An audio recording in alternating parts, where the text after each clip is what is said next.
All right, the hammer hut. The hammer hut. It's 10 by 10, and so let's see. Why I'm making these kind of big is because each one of them has a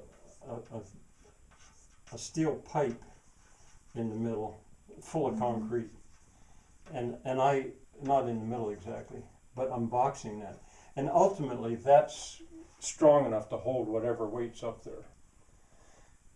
The bigger danger would be if it would lean over or something, but it's also on some big blocks underneath, and so those big blocks come over about that far in all four corners, and then they come further than that.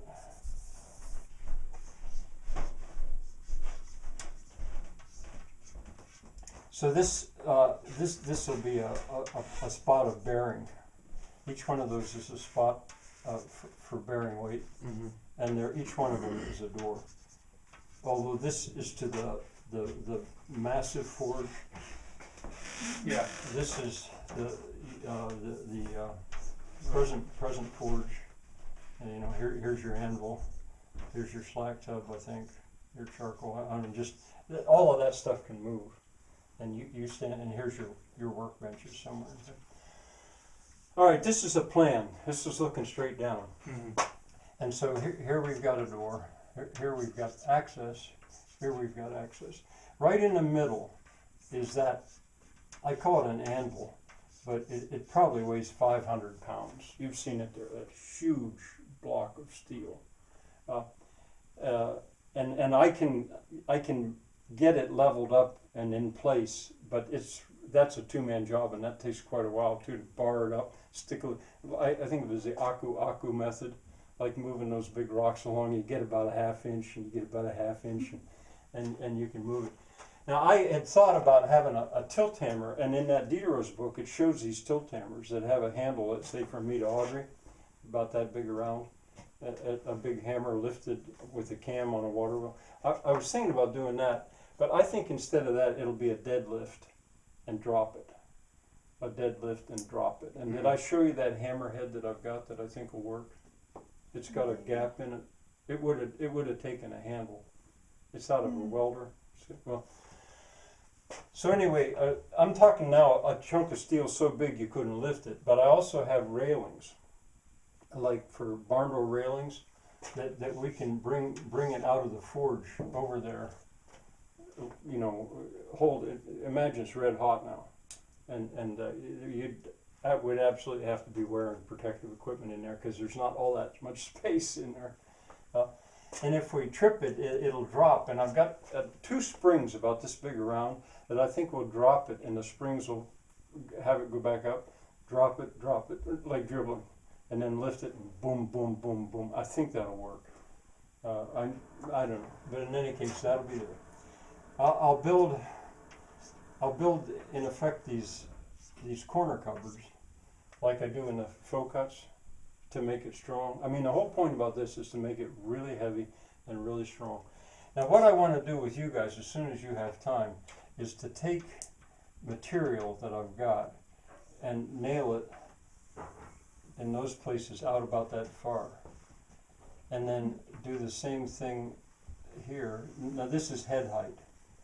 This is head height. Fill these in then with second pieces, because the pieces I've got are about 11.5 feet long. Call them 12, and so we could have 16. And a reason for that is if you go over 100 square feet, then what you build is taxable. And I've kept everything just under 100 square feet. It's not even so much about avoiding taxes. It's because I don't want to get involved in permits and all that stuff. So anyway, this is that light material. I think you've handled it already. They're 2x4s ripped in half, and I have enough to do the whole thing. That's what we were flooring the goat area with, or something similar. I don't know if it's there. Well, it's what you use to nail in there for your felt. But well, anyway, so I wanna do that in all those directions. And we'll be basically working with 3-ply, I think, instead of 2-ply.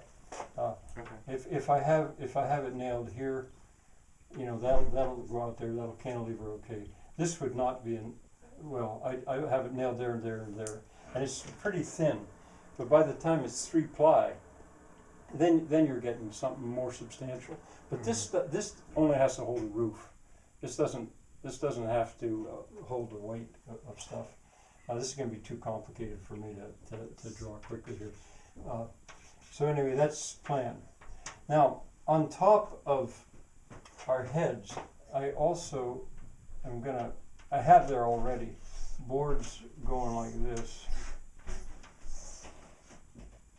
Mm-hmm. I don't know if you remember. Yeah. They're up there. They're 3 high. And why I did that is because I wanted to have each one of these would be a spot to guy the windmill. Mm-hmm. Because the thing with a windmill, it's going to want to blow over. And that won't happen because I'll have wire. I already have high tensile steel underneath the blocks, clear in the ground. And I can bring that up and then fasten to that and go up to wherever I want to and use those ratchets. So all the weight of the whole building can be holding the windmill down, so it's not going to go. But still, those are all going to be points. And now, over these as well, I want to have this distance. And like I say, I have all this wood, and it's not even hard to handle. And that is going to leave a spot here, here, and here, which will be open to be able to reach down and lift that hammer and drop it. So I got to have the middle of it open. That's getting so complicated. And I'll put headers. I'll put headers out here too. I mean, it looks like so much wood, but like I say, I have enough. I know I have enough. It might be good for me to draw this in SketchUp. Yeah, this you probably should. And one of the things that's going to be quite different is there's support. Here, there's 1, 2, 3, 4, 5. Well, no, 1, 2, 3, 4 places it's supported. Out here, it would be cantilevered. And same thing cantilevered there. And so this, in a sense, would be double cantilevered way out here. But in the middle, it's only supported here and here. I don't want to have any posts going down through.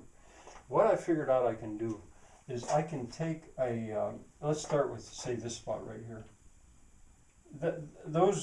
When I put that header on there, going into just a 3/4 inch piece of wood, be pretty hard to count on much and even keep your nail going in without it splitting. But I can put blocks, softwood blocks, there only for the purpose of nailing this way and that way. So, and short, like maybe only that high. I've got them. You burned a bunch of them that I had the last time we made charcoal, but I got a whole bunch more. So. Oops. I mean, I'm just talking about 2x4 softwood. Right. It'd be easy, and its only purpose is not strength. Its only purpose is to give nailing for the two. Do you follow? Now here in the middle, let me put them out here. I don't know where they go, whether they go on the outside or the inside. There, they would unite these over the gap. Follow? Mm-hmm. And imagine them sticking down only about that far. Just far enough so they themselves won't split with the nail. Mm-hmm. But as far as going up, they could go up 8 feet. And the construction of the roof then gets...